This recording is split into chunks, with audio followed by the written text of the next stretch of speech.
One AI reply sent in 2 seconds can undo 6 months of customer trust. Not because the reply was rude, not because the product was bad, because it was confidently wrong at exactly the moment when the customer needed a real answer. And the business owner had no idea it happened until the 1-star review went live. Here's the setup most small business owners fall into. You're getting 30, 40, 50 customer messages a week, maybe more.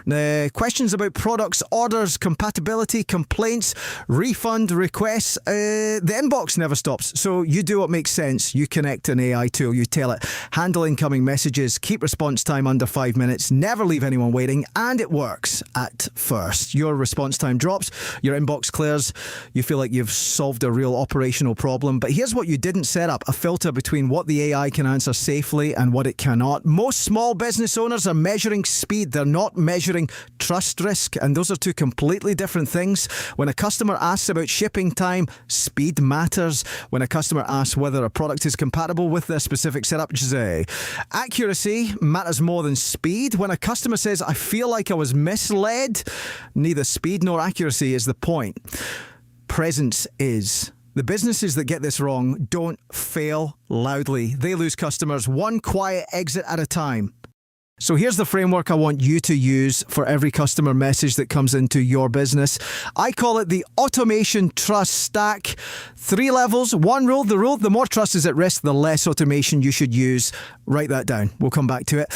Level 1, automate facts. These are messages with objective, fixed answers: shipping time, return window, business hours, order tracking updates, payment confirmation. The answer doesn't change. Getting it wrong has low consequences. And if the AI makes a small error, you catch it, fix it, move on. Automate these. Full auto. Don't overthink it. Level 2, draft judgment. These are messages where the answer depends on context you don't have yet, or where tone matters as much as information. A customer asks if your product will work with their specific setup. A customer requests an exception to your return policy. Someone writes in to complain, but their message is calm and they're not asking for anything specific yet. These messages need a human to make the final call, but the AI can still help. It drafts the reply. You review, edit if needed, and hit send. The AI gets you 80% of the way there in 5 seconds. The human closes the last 20%. Response time stays fast. The voice stays yours. Level 3, protect trust. These messages never get an AI auto reply. AI can summarize the context for you, but the customer-facing reply should always be written by a human. A refund dispute, a repeat complaint from the same customer. Anyone who uses the words, I feel misled, this wasn't what I expected, or I'm not coming back. These are trust transactions, and one wrong word, especially a word that sounds generated, generic, or rushed, turns a recoverable situation into a public review. The more trust is at risk, the less automation you should use. Level 3 is always human. Always. Level 1, let it run. Level 2, let it draft. Level 3, don't let it near the send button. Let me show you what this looks like when it breaks down and when it works. Maya runs a small e-commerce store selling electronic components, relays, power supplies, connectors, parts for industrial projects and home automation setups. She connects an AI to handle incoming messages, no filter, no levels, just reply to everything. A customer messages, does this 40 amp relay work with my AC motor controller? Same wiring as my previous unit. The AI scans the product listing. It sees 40 amps and AC compatible in the spec sheet. It replies, yes, this unit works with AC applications at that amperage. You're good to go. The customer wires it in. The load configuration doesn't match. The unit fails. The customer loses time, damages the controller, and leaves a 1-star review. Gave me the wrong compatibility information, ruined my setup. Now, the product wasn't defective. The AI wasn't lying. It was guessing with confidence on a question that needed one more piece of information before anyone could answer safely. Same wiring as my previous unit is not enough context. A human would have known to ask, what's the full load spec on your controller? That one question changes the answer entirely. That message was a level 3 protect trust moment.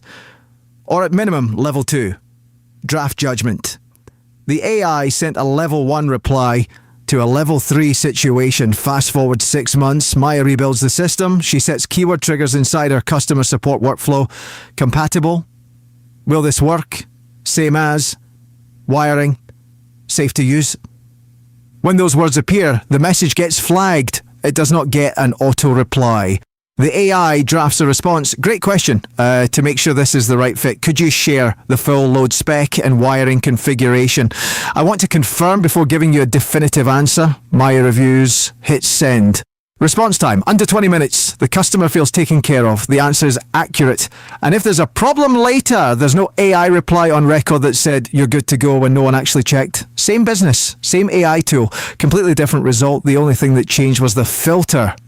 Let's be clear, AI is genuinely useful in customer support. This episode isn't about removing it.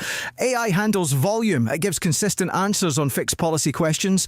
It responds at midnight when you're asleep. For 70 to 80% of your inbox, it saves you real time. But there are things AI consistently gets wrong, and they're not random. It can't calibrate tone in emotional situations. A complaint isn't just a problem to solve. Sometimes a customer needs to feel heard before any solution will land. An AI reply that jumps straight to resolution can feel dismissive. Even if the resolution is correct, it can't read intent signals. Just asking sometimes means I'm about to leave. A quick question is sometimes the last message before a churn. A human reads those signals and AI doesn't. It doesn't know what it doesn't know. This is the dangerous one. The compatibility case wasn't the AI saying, I'm not sure. It said yes, and because it found a partial match and treated that as sufficient. AI is confident in proportion to how much it can find, not in proportion to how accurate the answer actually is. The more trust is at risk, the less automation you should use. The goal isn't to automate your customer support.